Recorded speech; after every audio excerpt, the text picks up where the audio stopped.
எல்லாரும் நல்லா இருக்கு. எப்படி இருக்கீங்க? நல்லா இருக்கீங்களா? நல்லா வெளியே நல்ல மழை பெஞ்சிட்டு இருக்கு இல்லைங்களா?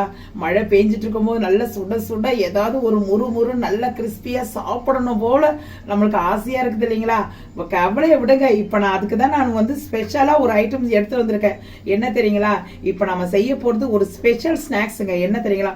முட்டையில வெங்காய போண்டா சாஃப்டாகவும் கிரன்சியாகவும் இருக்குங்க. படிப்படியா எப்படி அது பண்ணணும்னு சொல்லிட்டு இப்போ நான் காட்டுறேன். வாங்க ஆரம்பிக்கலாம். இப்போ பாருங்க, முட்டை வெங்காய போண்டா செய்யறதுக்காக கரெக்டா நான் ஒரு 5 முட்டை எடுத்து வச்சிருக்கேன். இதை வந்து நம்ம ரெண்டா ஸ்லைஸ் பண்ணி எடுத்துக்கலாம். நான் வேக வச்சு தான் வச்சிருக்கிறேன். நீங்களும் வேக வச்சு எடுத்துக்கோங்க. இது ரெண்டா ஸ்லைஸ் பண்ணிடலாம். இப்போ பாருங்க, நம்ம ரெண்டா ஸ்லைஸ் பண்ணிடலாம். அப்படியே வந்து அழகா இதே மாதிரி நம்ம இப்போ அந்த 5 முட்டையும் கரெக்டாக ஸ்லைஸ் பண்ணிடலாங்க. இப்போ நம்ம எக்கை வந்து எல்லாமே நம்ம கட் பண்ணி வச்சுட்டோங்க. அதில் வந்து நம்ம வந்து கொஞ்சோண்டு வந்து மிளகு தூள் இருக்கு இல்லைங்களா? மிளகு தூளை வந்து அப்படியே வந்து மேலே வந்து அந்த மஞ்சள் கருவில் வந்து நம்ம அப்ளை பண்ணிவிடுங்க. எல்லாத்தையும் அப்படியே வந்து கையாலேயே சும்மா அப்படியே நம்ம எல்லாத்தையும் அப்ளை பண்ணிவிடுங்க. இந்த காரம் வந்து சாப்பிட்றதுக்கு சுவைக்கிறதுக்கு நம்ம நல்லா டேஸ்ட்டாக இருக்கும். இதே மாதிரி நம்ம எல்லாத்தையும் அப்ளை பண்ணிவிடுங்க. இப்போ பாருங்க, எல்லாமே நம்ம வந்து எல்லா முட்டை இதுலேயும் பாதியிலையும் வந்து நம்ம மஞ்சள் கருவில் வந்து நம்ம வந்து மிளகுத்தூள் போட்டு வச்சுட்டோம். இது ஒரு பக்கம் அப்படியே ரெடியாக இருக்கட்டும். இதுக்கு ஒரு மசாலா ரெடி பண்ணிக்கலாம். இதுக்கு நம்ம வந்து வெங்காய போண்டா செய்யறதுக்காக வெங்காயம் தாங்க மெயினாக வேணும். நான் வந்து ஒரு 2 வெங்காயம், பெரிய வெங்காயத்தை வந்து நான் மெலிசா சின்னதாக நீட்டாக நான் அரிஞ்சு வச்சிருக்கிறேன். நீங்கள் சின்ன வெங்காயமாக இருந்தால் ஒரு 3 போட்டுக்கோங்க. நான் பெரிய வெங்காயம் வந்து ஒரு 2 போட்டுக்கிட்டேன். 2 போட்டுக்கிட்டா உங்களுக்கு வந்து எவ்வளோ உங்களுக்கு வீட்டில் எவ்வளோ பேர் இருக்காங்களோ அதுக்கு தகுந்த மாதிரி நம்ம காணணும் இல்லைங்களா? வெங்காயம் தான் மெயின். இதை போட்டுக்கோங்க. இதில் வந்து கொஞ்சோண்டு வந்து சால்ட்டு போட்டுக்கோங்க. கையால் போட்டு நல்லா வந்து சால்ட்டை போட்டு நல்லா கசக்கிடுங்க. எதுக்கு நான் இது சால்ட்டு போட்டு கசக்கிறேன்னா வந்து இதில் நம்ம என்னதான் நம்ம மெலிசா அரிஞ்சாலும் தடியாக இருக்கும் இல்லைங்களா? அந்த ஓர பகுதியெல்லாம் அப்போ வந்து நம்ம இந்த சால்ட்டு போட்டு பசையும் போது அந்த தடியெல்லாம் வந்து இதில் ஸ்மூத்தாக ஆகிடும் நமக்கு. நம்ம வெங்காய போண்டா செய்யும் போது வந்து நம்ம வந்து உள்ளே வந்து நம்ம ஸ்டஃபிங் நம்ம முட்டையை வச்சு செய்யும் போது நல்லா உட்காரும்.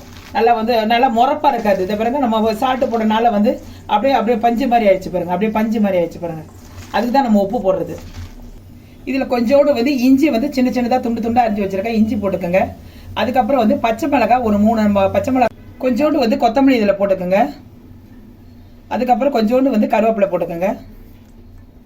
இதில் வந்து காஷ்மீர் மிளகாய் தூள் போட்டுக்கோங்க. இது கொஞ்சம் கலருக்கு தான் போடுறேன், ஏன்னா இதில் வந்து காரம் இருக்காது. 1/2 டீஸ்பூன் வந்து சாட் மசாலா போட்டுக்கோங்க. இது வந்து கொஞ்சம் புளிப்பு தன்மை இருக்கும்.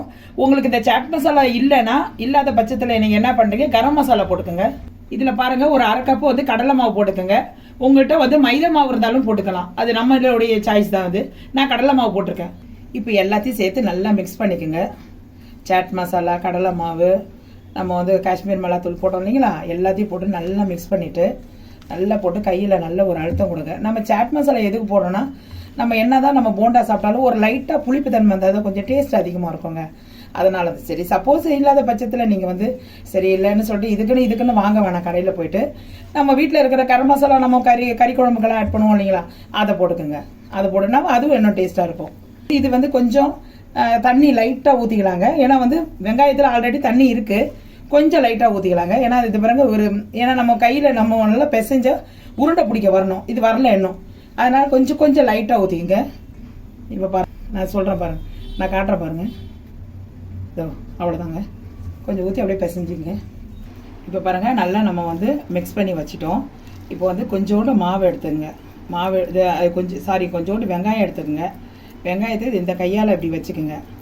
அப்படியே வந்து ஒரு குழியாக பண்ணிவிடுங்க.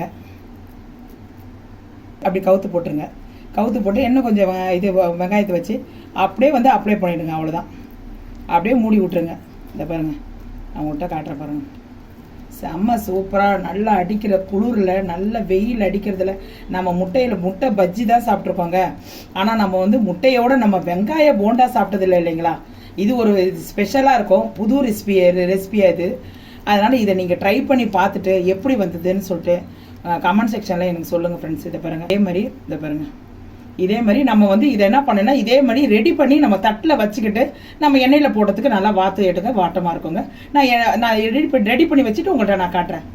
இப்போ பாருங்கள், நல்லா உருண்டை பிடிச்சி இந்த மாதிரி ரெடி பண்ணி வச்சுக்கிட்டா நம்ம வந்து கரெக்டாக வந்து நம்ம வந்து எண்ணெயில் போட்டு எடுக்க வாட்டமாக இருக்குங்க.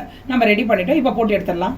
இப்போ பாருங்க நல்ல ஒரு கடாயில் வந்து தண்ணி எண்ணெய் நல்லா இதாகிட்டு இருக்குது, நல்லா கொதிச்சுட்டு இருக்குது. நல்லா சூடு ஏறிட்ட பிறகு அப்படியே மெதுவாக போடுங்க, கையில் படாமல் போடுங்க. இப்போ பாருங்க ஒன்று அப்படியே மெதுவாக திருப்பி போடுங்க. இந்த பாருங்க நல்லா வேகுது பாருங்க. இப்போ பாருங்க செம சூப்பரான நம்ம முட்டை வெங்காய போண்டா ரெடி ஆயிடுச்சுங்க. நல்லா கிறிஸ்பியாக அந்த மேலே இருக்க வெங்காயத்தெல்லாம் பாருங்க, நான் ஜூம் பண்ணி தான் காட்டுறேன். நல்லா இந்த மாதிரி நல்லா கிறிஸ்பியாக இருக்கணும். இதை பாருங்க எவ்வளோ நல்லா கிறிஸ்பியாக இருக்கு பாருங்க. நம்ம பச்சை மிளகாலாம் அப்படி எவ்வளோ கிறிஸ்பியாக இருக்கு பாருங்க. இந்த மாதிரி இருந்துச்சுன்னா நல்லா டேஸ்ட்டாக இருக்குங்க. இதை நம்ம எடுத்துடலாம். இப்போ அடுத்த டிப் போட்டுடலாம். இப்போ பாருங்க ஒரே மழை சத்தம், வெளியே அவ்வளோ சோன்னு பெஞ்சிட்டு இருக்குங்க. சூடா நம்ம வீட்டில் ஒரு முட்டை வெங்காய போண்டா, இதுக்கு மேலே என்ன வேண்டும்டா வாழ்க்கைக்கு. இந்த வாழ்க்கைக்கு இந்த வீடியோ பிடிச்சிருந்தா ஒரு லைக்கை பண்ணிட்டு போயிடுங்கப்பா. இன்னும் ரெசிபி நிறைய வருதுப்பா. சப்ஸ்கிரைப் பண்ணி கொஞ்சம் பண்ணிடுங்கப்பா. செம்ம சூப்பராக இருக்குங்க. ஆனால் இது அவ்வளோ கிறிஸ்பியாக அவ்வளோ செம்ம சூப்பராக இருக்குங்க. நீங்களும் இது ஒரு தடவை செஞ்சு பார்த்துட்டு நல்லா சுட ஒரு கப்பு டீயோட இதையும் வச்சுக்கிட்டு அதுக்கேற்ற ஒரு சட்னி ரெடி பண்ணியிருக்கிறேன். தேங்காய் சட்னியோ வெங்காய சட்னியோ எது வந்தாலும் அதுக்கேற்ற மாதிரி. இதுக்கு சட்னியே தேவையில்லை, ஏன்னா நம்ம காரம் சேர்த்துருக்கோம். இதில் நிறைய காரம் சேர்த்துருக்கோம், இல்லை சட்னியே தேவையில்லை.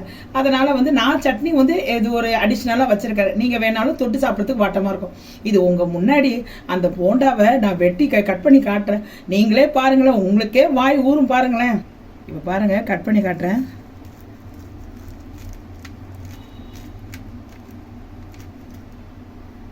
இப்போ பாருங்க ஃப்ரெண்ட்ஸ், செம்ம சூப்பராக பாருங்க, எவ்வளோ கிறிஸ்பியாக பாருங்க. மேலெல்லாம் எப்படி அவ்வளோ அருமையாக வெந்திருக்குது பாருங்க. செம்ம சூப்பராக இருக்குங்க. இதை நீங்கள் அப்படியே ஒரு சட்னியில் தொட்டு ஒரு ஸ்நாக்ஸ் சாப்பிட்றதுக்கு ஒரு சூப்பராக இருக்குங்க. இந்த வீடியோ பிடிச்சிருந்தா ஒரு லைக் போடுங்க, ஷேர் பண்ணுங்கள், பக்கத்தில் இருக்க நண்பர்களுக்கெல்லாம் இதை தெரிவிங்க ஃப்ரெண்ட்ஸ். இதோடு உங்களுடன் விடைபெறுவது உங்களால் மேலே. நாளைக்கு ஒரு புது டிஷ்ஷோட புதுசாக சந்திக்கும் வரை விடைபெறுகிறேன். ஓகே தென் பாய்.